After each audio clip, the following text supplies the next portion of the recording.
video got a slightly different one for you all. It's similar but different. We're revisiting the Confessions Reddit page, where ultimately people, for whatever reason, go to this page to confess things they're ashamed of, or maybe just simply need to get off their chest. But a few months ago I had a comment and I tried to find it but I couldn't, but you'll know who you are, who suggested the fun idea of reading these confessions but then sprinkling in a few of my own stories but not telling you which ones are mine and which ones aren't. I love this idea, so thank you very much for the recommendation. So I have 5 of my own confessions that I'm going to be sprinkling in, and it's down to you in the comments to decide which ones you think were mine. I'm going to have to do some of my very best acting. There's nothing too incriminating, so it's all fine. So yeah, leave comments down below. Which confessions do you think are my own? So let's get into it. So we're going to begin with this confession, which has got a fairly intriguing title. To the girl whose head I stood on, I'm truly sorry. Me and my friend went to a music festival recently.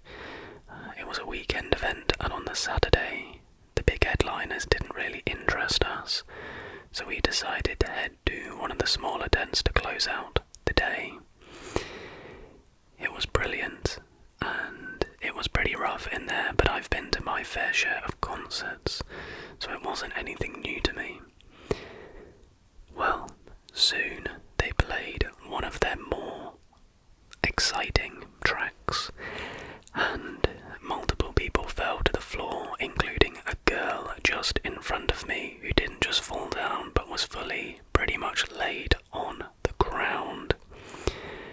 I was then shoved in the back and I didn't have time to react, and before I knew it I had planted my foot on the back of this girl's head. I managed to adjust myself and I helped her back to her feet. I checked to see if she was okay, and thankfully she was quite tipsy and she was laughing with her friend, so all was good. But the rest of that evening I couldn't help but feel really, really bad. So to the girl whose head I stood on at a festival, I'm truly sorry. I mean, it wasn't intentional. I mean, I'm hoping that it wasn't fully intentional. And she was fine. She might have had a little bruise the next day, but you know, no harm done, really. Could have been a lot worse. This next one is titled Invited to a Pool Party. Ended up being a poo party. When I was 14, I was invited to a pool party with a bunch of my classmates. The house also belonged to the parents of a girl I had a crush on. Let's just say I ate one too many burgers from the barbecue and my stomach was in bits. I scrambled to the bathroom and pulled down my swimming trunks, but I didn't make it in time. I ended up shitting all over the bathroom rug. There was nothing I could do to fix the situation, and thought of rolling up the rug and throwing it in the cupboard never crossed my mind. During my state of panic, I realised the rug was double-sided, so I flipped it over, cleaned off my feet, and went back in the pool. There was never another pool party invitation. 20 years later, and I would like to sincerely apologise to the family.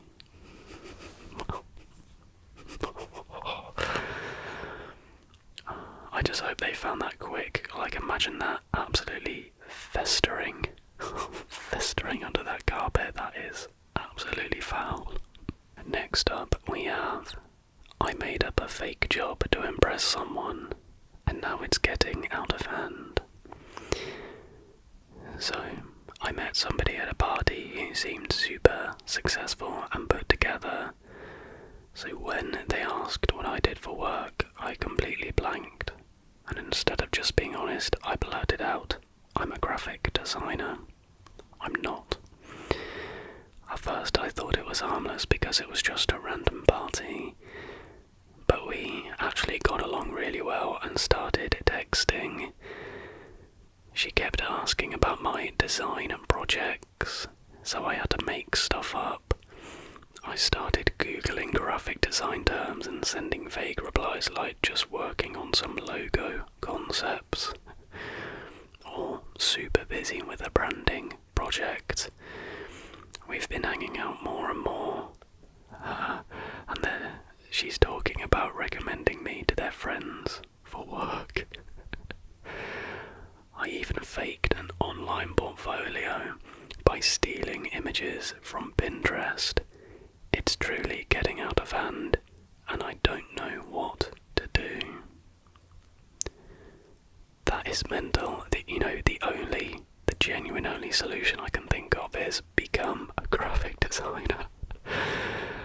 Like, there's literally no other. Well, or you could just tell her the truth and then block her and pretend it never happened and she never existed. So, in my opinion, that's probably your two options. This next confession is titled, How Can People Shoplift? This is a confession from when I was about 13 years old. I was friends with a kid at school who, from time to time, could get into a fair bit of trouble both in school and out of it, but I like to think I could be a good influence on him. One time, we went into the local corner shop where I lived, and he proceeded to talk me through the process of stealing drinks. Now, I'd never stolen anything before, but being an impressionable young lad, I wanted to impress him, so I decided to give it a go. I picked out a bottle of energy drink and placed it on the shelf near the exit. Now, after paying for what I believe was a Freddo, on my way out, I swiped the drink and left the shop with it. I didn't even fully get down the steps until I started to feel insanely guilty. And against the advice of my friend, I actually walked back up the steps through the doors and put it back in the fridge. I didn't come clean to the shop owner, but simply ran out with the Freddo I had paid for. But I didn't return to the shop for a good month or so afterwards. The guilt I felt in that short walk was unbearable, and I don't know how anybody could shoplift. Well, I guess, they seem truly sorry, and the fact that they've come to this Reddit page like years later to come clean about this proves that they obviously are still very, very remorseful. But I think it's probably time to let it go. It's okay. You made a mistake. You can move on. This next confession is titled, Work Summer Party Gone Wrong.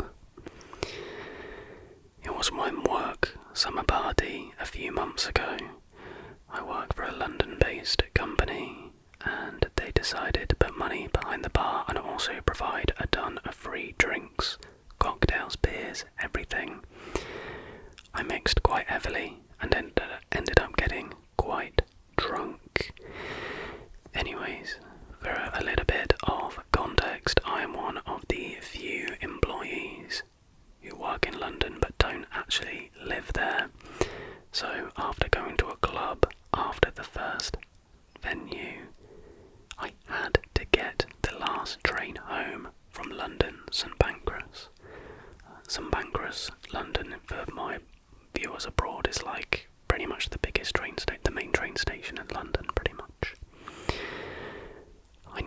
things were probably gonna take a downward turn as soon as I got to the station.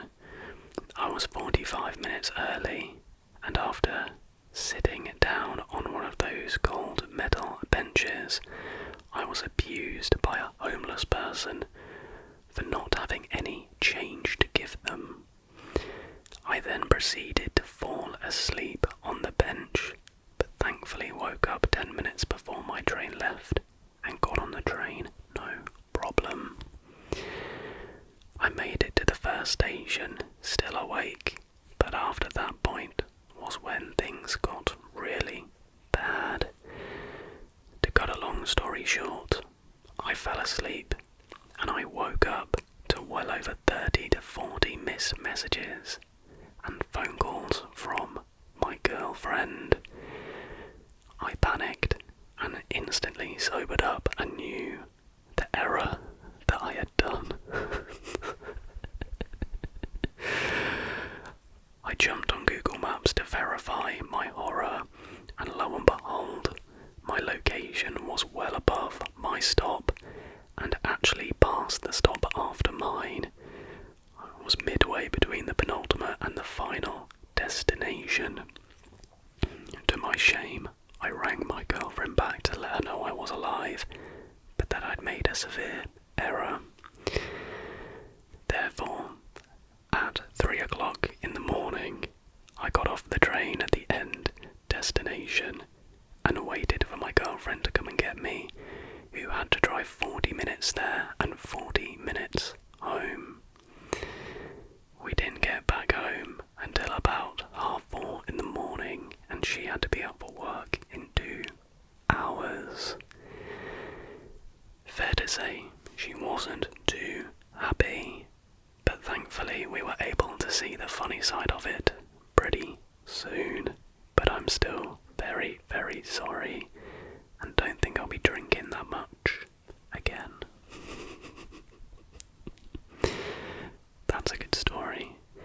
Again, no harm done. That's just, one of those stories that you'll look back on one day, or might make it into the wedding speech. Yeah, that's not that bad, right? I'm laughing at this one because this actually isn't one of mine, but I also occasionally do this one. Basically, it says, I can't stop giving directions to strangers, even though I have no clue what I'm talking about. It's really short. It just says, I work in a major city and I occasionally get tourists coming up to me asking for directions. I'm familiar with my route to work, but outside of that, I'm pretty clueless. But I can't bring myself to tell tourists and strangers, sorry, I don't know, so often I will just make up directions, i.e. go down to this street and turn left and it's on your right. Why do I do this? I have occasionally done that, to be fair. Often I've got a rough idea, but I'll portray it with confidence, and just hope that they get there and everything's okay. This next confession is titled, I cannot stop sleeping on the floor. It's bloody amazing. Against the judgmental stares and grumbles of my partner, and sometimes my family, I cannot stop sleeping on the floor. Ever since a mind-melting hangover had me on the floor, cradled in a duvet alongside my open door. Whenever possible, I like sleeping on the cold, hard floor. I'm currently quite stressed with work, and the one thing that keeps me pushing through it is returning home to curl up on my floor. Not to cry lol, but straight up curl in a corner, turn on a podcast, curl up with my duvet, and pass out. There's something about the cold floor rather than the bed that I just find so comforting, and my loved ones can't understand it. That's quite odd. I find that quite odd. I do occasionally like lying on the floor, but I think that's quite weird. This next one is, I took drugs and realised how much I had been hiding from myself. I never thought I would write this, but here I am spilling my guts on Reddit. I took drugs the other night. Honestly, I don't even know what I was expecting. I have done them before, but something about this time was different. It's like everything I've been keeping in the deepest corners of my mind burst out like a flood. The walls I've built around myself, the ones I thought were rock solid, melted away like butter on a stove. And what I found underneath was terrifying. I've been so consistently lying to myself, lying about happiness, lying about the things I loved and hated. I've buried my true feelings so deep that even I didn't realise I was even doing it. But under the influence of those drugs, I couldn't escape the truth. Deep, very deep. I guess that's kind of interesting noise. I'd never condone drugs on the channel, but like a lot of people do go on record and say that they have these like eye-opening like epiphanies about like their life and the world and stuff. Probably not worth the risk of, dying, but a lot of people do say they have these crazy sort of epiphanies induced by illegal substances.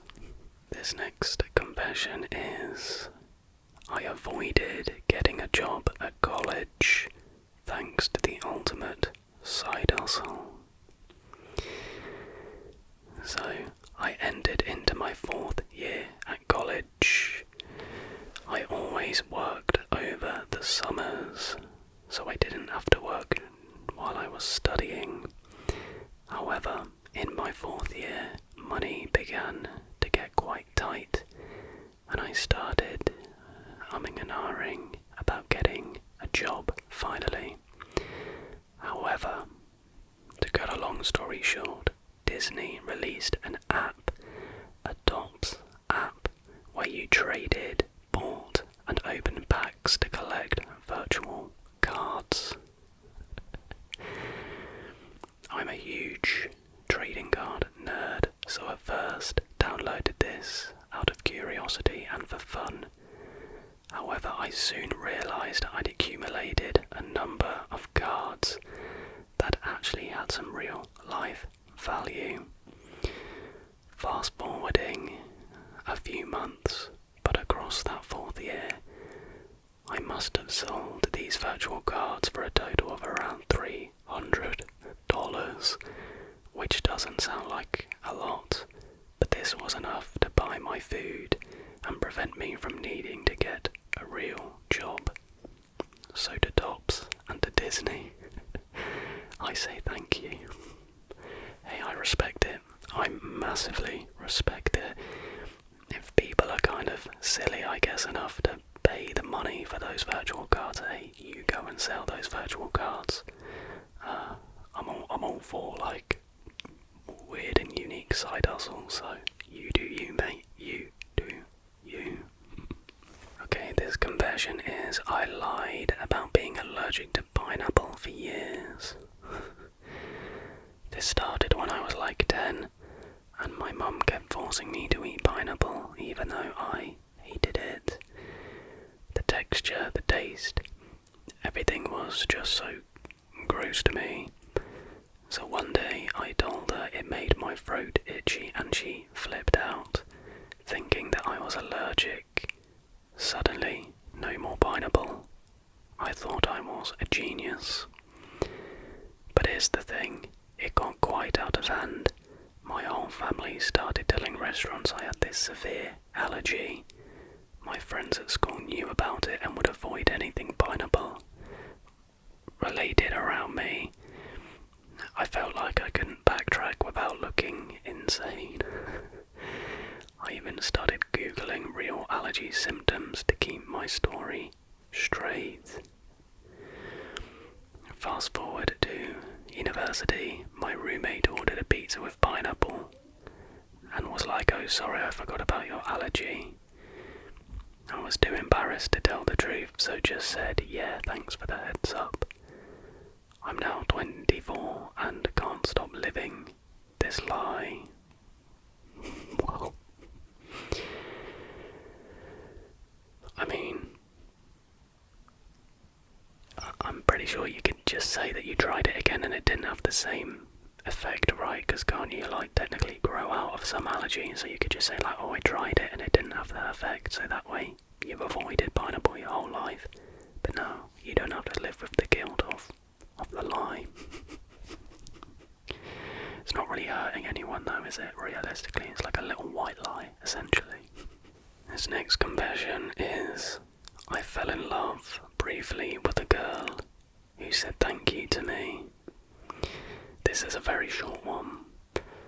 Long story short, we were leaving our class at college. I opened the door and let this girl go out first, and she smiled and thanked me. And I don't know, but it made me think about her for hours. It was probably the first time in years somebody had properly thanked me for being courteous, and I think for a brief amount of time, I was in love with her. Well,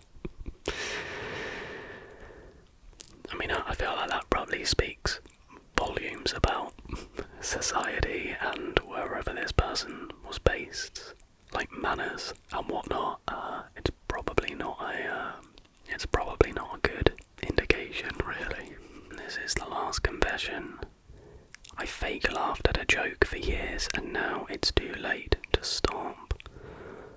I have this friend who told a joke when we first met and I fake laughed because I didn't want to be rude. I didn't think much of it at the time, but apparently they took me as truly loving that joke. Now, every time we're in a group or hanging out, they bring up the same joke because they think it's my favourite. They'll look at me like, "Oh, you gotta hear this one," and then repeat it word for word.